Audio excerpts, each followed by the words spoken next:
his regular visit. Appreciate you coming in. I know you've been busy with your son's graduation. Congratulations on that, huh? Thank you. Yeah, went to North Carolina this last week and watched him walk across the stage. Or actually, I walked with him across the stage. Him and me and his wife. He's did the whole badge pinning thing. Deputy now, huh? He is with Nash County Sheriff's Office. How about that? Congratulations. How you feel about that? That's what. After I sat afterwards and thought about it, I thought, the whole time when he was little, I would never come home, and I posted that deal on Facebook that I never talked about work with him because he was a kid. I wasn't going to tell him about all the crazy stuff I saw and did, but he's in for a great career that it's going to be rewarding. You have your bad days and your good days, mostly good. It's always an adventure, something new every day. It's not the same old stuff. And I told him just a little different when it's your kid, careful. though. Huh? Yeah. I don't want nothing to happen bad to him. It happens, but he's got a good head on his shoulders, and with the right training, it's a great department. So he's in good hands. And he's an airborne ranger too. So on the ranger part, no, he didn't want to do the ranger thing. He said he's not a PT guy. No. Yeah. My neighbor, he's a ranger, and he always makes me take a picture of his ranger tab and send it to him when he was over there. So tell him to get his ranger tab. He ain't nothing until he gets it. But yeah, he's airborne nonetheless. Yeah, airborne. Yeah. He's crazy enough to jump out of planes. He's crazy enough to do this. Why not? Yeah. I saw on your Facebook page that picture of you and him in full uniform. Yeah, I packed the uniform in a suitcase and threw everything in the suitcase, my belt. The good thing was I gave him one of my old pistols when I was at Myrtle Beach last year. We met, and I had that conference for what we do for PIOs. We have that annual conference, and we met up. So I gave him my old retired gun, so that way I didn't have to go through the rigmarole of packing ammo and a gun. I just went over there, put my old holster for that gun on, and got to carry it, and then I give it back to him. Oh, good. Yeah, because to carry it you can carry it in a suitcase. You just have to have it boxed up, locked up, paperwork, and you talking about on a flight? Yeah, and it's enough to go through TSA as it is. I didn't want to deal with all that. Yeah, no kidding. But yeah, I'm super excited for him and his wife, and start this adventure, and tell them just be ready. It's a different world out there when I started in 1998. That is true. Yeah. Whole different world. It is different, but I always tell people, I told him to be a fireman, but he never listens to me anyway. Yeah, like you listened to your dad. That's right. Yeah. Got a new horse? Yeah, we got a new addition a couple weeks ago. My wife's horse. He's got one eye, but you got one-eyed horse? He just walked in a circle. No, he's a retired. So good friends of ours. He actually just retired with us because the girl who had him rodeoed on him for many, many years, barrel racing, and they're good friends of ours, and they just live down the road. So she's kind of gotten out of the horse business, and he's still a great horse. He's older, but he's a great trail horse, and he's still got it. I mean, he can still get up and go, but he had his eye removed a few years back. He had some kind of something going on with it, which is common and happens with horses. I've seen a lot of one-eyed horses in my time, but really, he looks cool in that. If you look on his left side, he has that. They call it his ghost face. It's like the headless horseman, his horse. So yeah, he's a cool addition. His name's Cash Money or Colonel Cash Olena. He's got a lot of good breeding in him. So he's a lineback done. Pretty horse. Good.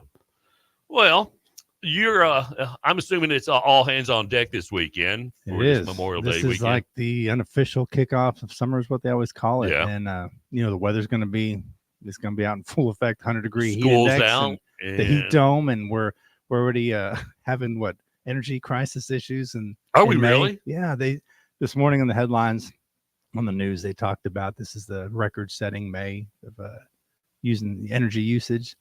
But I mean, come on, we got over 30 million people now, and they keep coming. And what do you think's going to happen? What do you think's going to happen? Yeah, that's true. But we all need 30 million electric cars, right? We may be able to do that for one day, but come on now. But no, it is the beginning of summer. My least favorite time of the year. I like cold. I don't like heat. That's right. You're weird. A lot of people like that 100-degree heat. I mean, who doesn't want to sweat all day? But here you are in Texas. I am. I take the good with the bad. I wouldn't live anywhere else. We got a couple of campaigns going on through the state. One of them, click it or ticket. Mm-hmm. And what'd you say? Operation Care. Operation Care. It's a crash awareness reduction effort. So they coincide at the same time.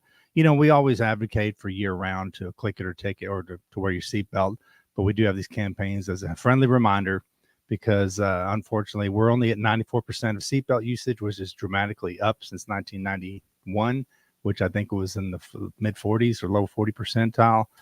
So what is the average age of people that you pull over for not using the seatbelt?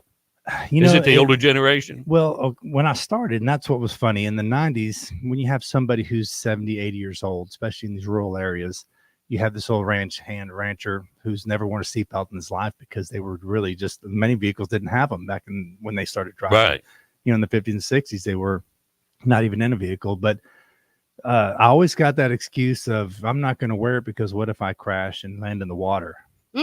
I guess just unbuckle it. I mean, the water's not going to rust it shut real quick, but that was this fear. I guess they made a movie, like quicksand in the 1980s. Oh, yeah. We all thought we were going to die of quicksand. Oh, yeah. I literally was scared to death as a kid of quicksand because it was on Tarzan movies. Every 70s TV show, even on Chips, they all got stuck in quicksand. I don't know how it happened, but they did. So that was this thing. But that was, of course, 25 years ago, with that generation gone. And even when I was a young child in the early 80s, we didn't traditionally buckle up unless we're going on a long trip because nothing happens on a short trip. So we just kind of laid in the back of the Pacer, the AMC Pacer we had. And me and my brother both. I remember those. We had our ugly red one. It was a stick shift and everything. But yeah, we laid in the back. And but yeah, if we went on a long trip, we had to put it on. But yeah, it is the awareness has gone up over the years because the fatality rate was so high. We still see, unfortunately, people dying every single day across Texas by not wearing the seatbelt. Something that's easily avoidable. Crashes are gonna happen statistically, and you have millions of cars on the roadway. Every now and then they're gonna hit each other, but you got to do what you can to be a good driver. Wear that seatbelt. Is most of them because they've been ejected? That and internal injuries. I mean, I've seen, that's what I tell when I go to these high schools. I tell these young girls and guys, and especially the athletes, I said, look, you guys work so hard. Guys and girls work so hard on their bodies to stay fit and the proper nutrition to be these good football players, volleyball players, softball players.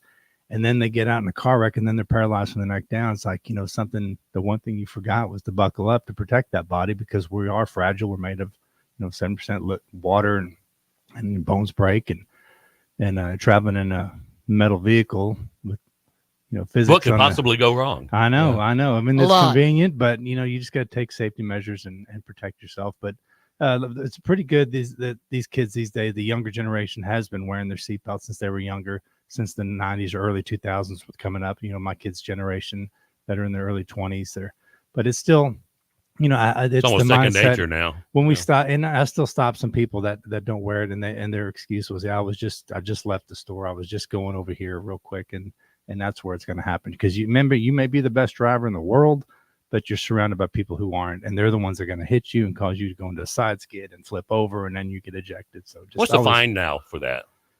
It's Class C, right? Class C, of course. It's we don't enhance it. You don't go to jail for not wearing your seatbelt. You could, but we don't do that. You can go to jail for not using your turn signal, but that's not be silly. It's a Class C misdemeanor punishable by fine. But, that is the one offense that people get the most upset about. We stop them for speeding and other things. And, no one's ever happy, of course, to get stopped by us. And, it doesn't always end in a citation. A lot of times it ends in a warning. But people get so emotionally mad because they feel like it's their choice to not wear to die. Yeah. It's like, come on. We don't want to. We're tired of telling people doing death notifications that something could have been easily avoided. Yeah. But sorry, dude, I'm the guy that has to sweep your body up. And that with the Operation Crash the Operation Care, that basically focuses on the number one, the DWIs, the slow down, move over law, the speeding. Basically everything else we're out there for. And some of the stats, if you want to hear them from last year. During that campaign, like I said, this campaign just began 2 days ago from the 20th, and it's going to run through Memorial Day, the 27th.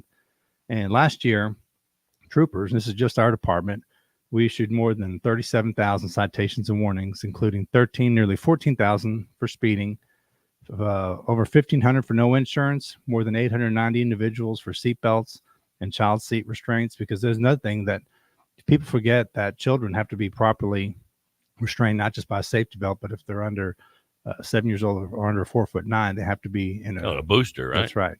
Because if that seat belt is too high, or if that lap belt is going across their stomach, in a crash, it's going to be ineffective, if not cause more damage. We also arrested 150 people for DWI, 129 fugitives. Remember, we're out there not just writing tickets. We look for the people who need to be in jail, the ones that are, because all criminals travel by vehicle. I mean, I got here by car this morning.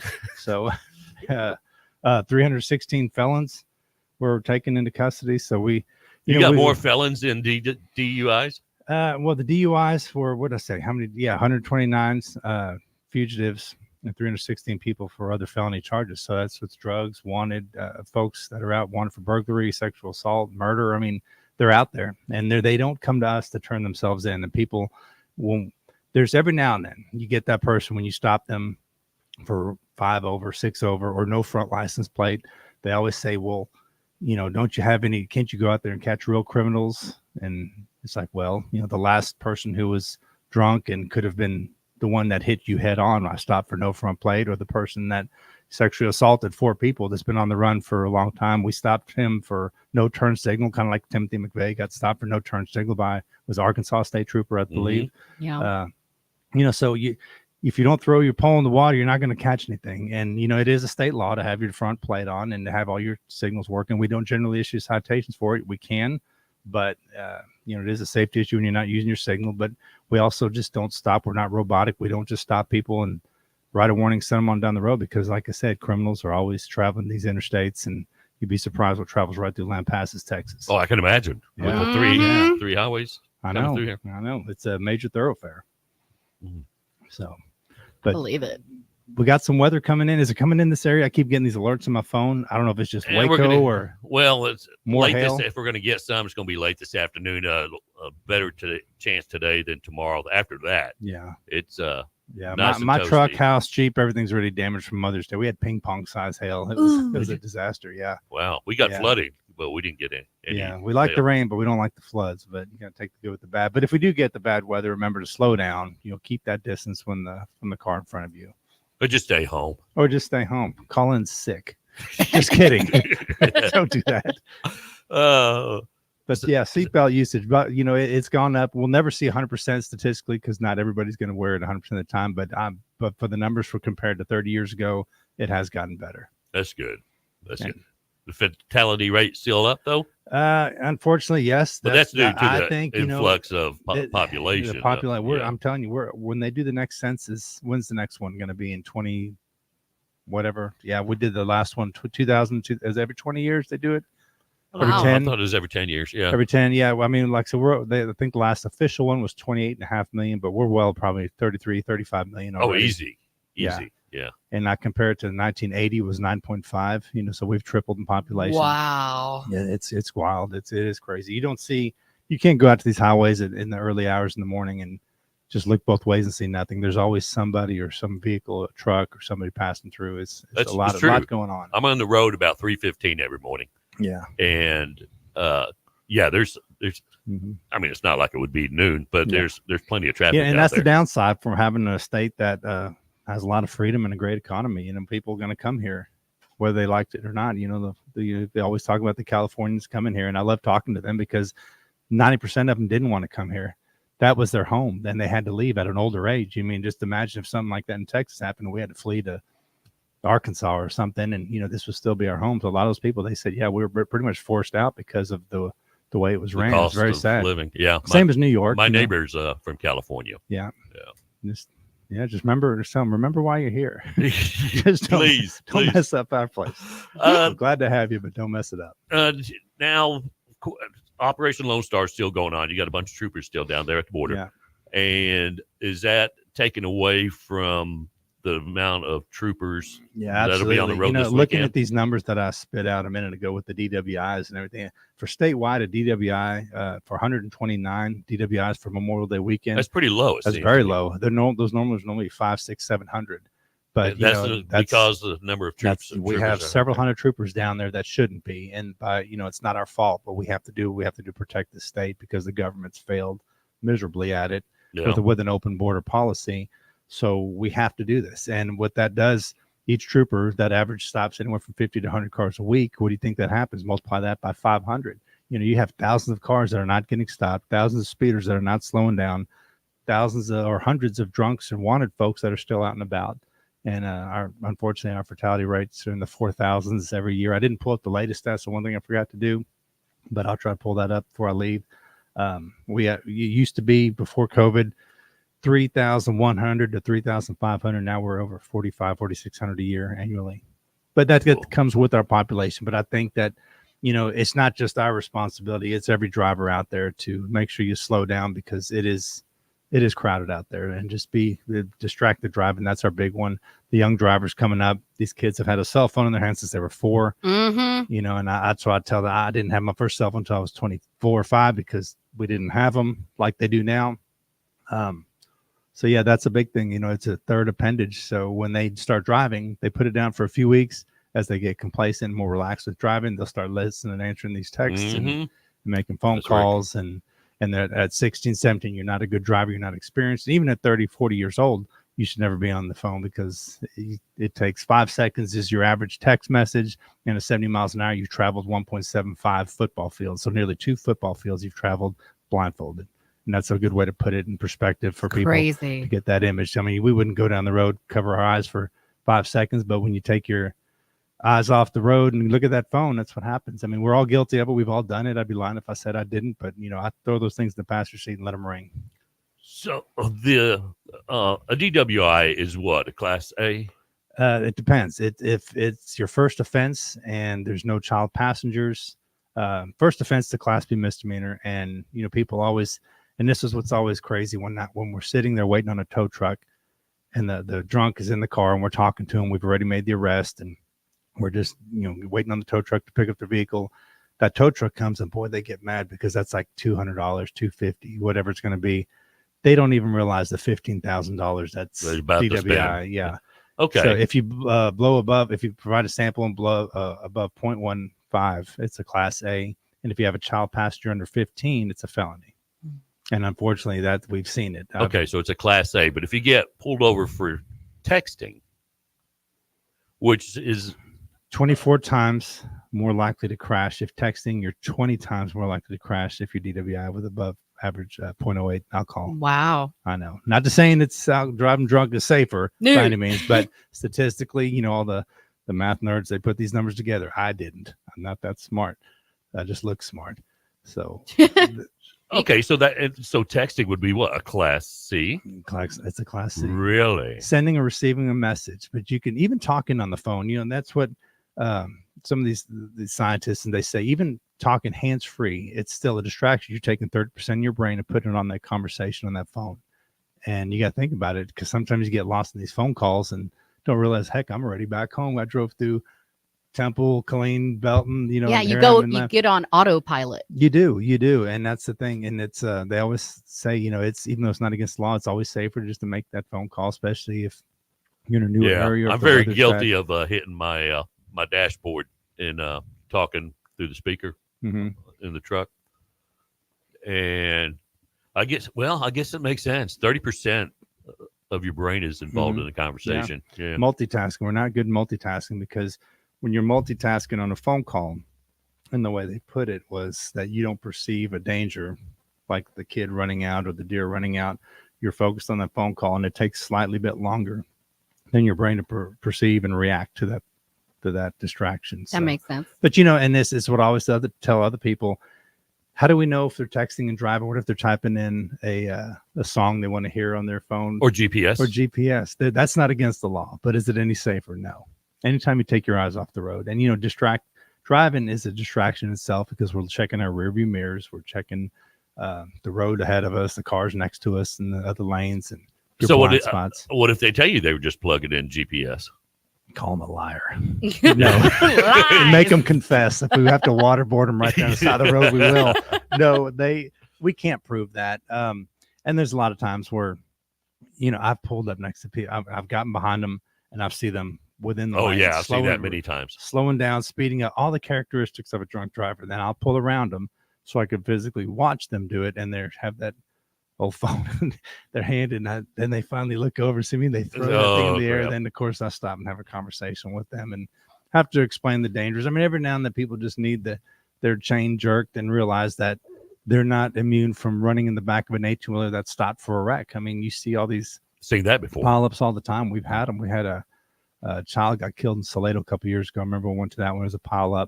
This guy was distracted on his phone, and doing 70 miles an hour. Traffic had come to a slow because of the traffic there builds up in Belton, and he just plowed right in the back of the car, and it was a bad deal. So wow.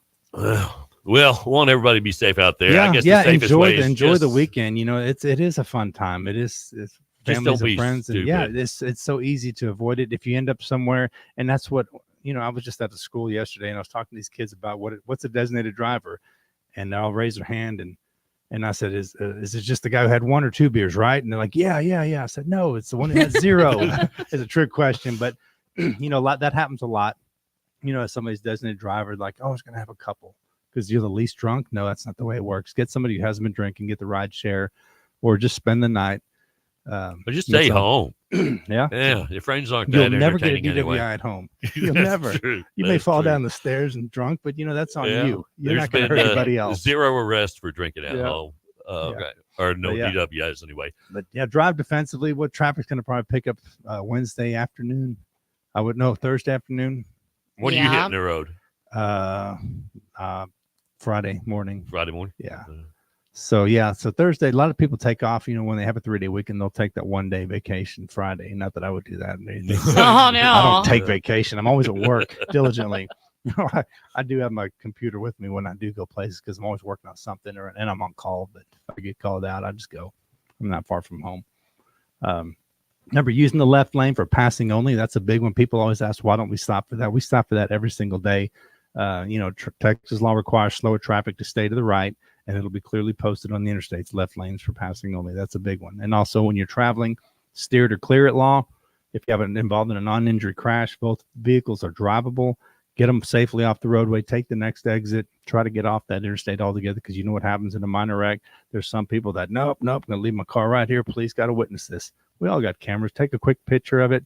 Get the heck off the road, because the people not paying attention, you're going to have 7, 8, or 9 more crashes, and potentially the chance for a more severe crash if you let the traffic build up. And check your vehicle. Bad tires. When it's 100 degrees, we have a lot of blowouts out on the highway. People's tires are dry rotted, and nobody wants to buy tires. Those things are so dang expensive. Especially if you have to have it delivered. Yeah. But, it is important. It can save your life or somebody else's. You have a blowout going in the opposite direction, on a 2-lane road, that if you have a left tire blowout, you're going to go right into oncoming traffic and potentially kill yourself or somebody else because you didn't want to buy tires. So we see that a lot. And report any road hazards or anything suspicious to your near law enforcement agency. The iWatch program, I think we've talked about that before. If you see anything that's suspicious, it doesn't hurt to report it, because the last thing, you guys are the eyes and ears. We can't be everywhere. It's a community effort to look around when you see something that's not right. As grown adults, you could tell when something's not right, or if the baseline. Go to the iWatch Texas. It's free. You can do a tip online. It goes immediately to an investigator to follow up on it. So interesting. It is. Okay. Look that up. iWatch Texas. It's a good deal. Watch Texas. And monitor your weather conditions. With this crazy weather, we know this is tornado season and hail season, obviously, and wherever you're going to go, you never know. It could be sunny and land passes, but severe storms in Waco or south of here or west of here. So go to Drive Texas, and it'll show you all the road closures. It'll show you all the potential bad weather, all those good things. Technology, like I said, it's great. It can hinder you, but it could be a good thing as well, as long as we use it properly, just like with everything else. Yes. In like moderation. AI. In moderation. Yeah. That's what the doctor says. You got a new, you were telling me that you got another class in the academy, a class going on at the academy. Yeah, we say a $5,000 when you graduate. When you graduate, yeah. That's always like to end with Texas's DPS is accepting applications for the new A25 and B25 school trooper training, because the old dogs like me, we're dropping like flies. This is my 26th year. I still have a few more to go, but there's a lot. We get all the emails, the retirements, and we lose several hundred a year.